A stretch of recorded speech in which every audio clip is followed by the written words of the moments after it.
Second of all, arm up in such a way that you can stand in front of these ARB panels and say, here is my property's evidence. Here are my property's comps. And so even on that point, watch this one for a second. You got 6 comparisons on an average property, okay? If 2 of those comparisons are not in fact comparisons, as they did, speaking personally, on my house, I had a comparison in Carrollton. Okay, I live in Copper Canyon. Carrollton's 35 miles away. North Lake is 28 miles away. They're not comparisons. Here's the problem, and it goes to your point. You have what's called a cumulative compound effect. So Don Spencer, the chief appraiser at Denton Central Appraisal District, stood in front of the board in October 23 and said, we took 60,000 properties outside of the database, manipulated them, his words, in Excel and put them back. Well, I happen to have something called an infection rate spreadsheet. We got busy. We ran the spreadsheet.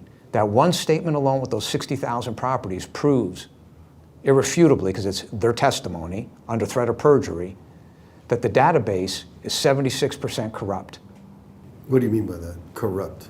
It's totally corrupt. It's garbage. Because if you have 2 comparisons on 6 properties, those 2 are not comparisons.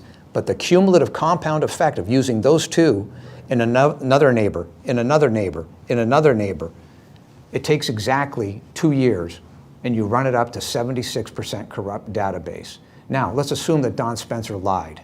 Good assumption. Let's say it's 80,000. That 80,000 turns into 92% corrupt data. You can literally pick that database up and go light it on fire because it isn't worth a damn.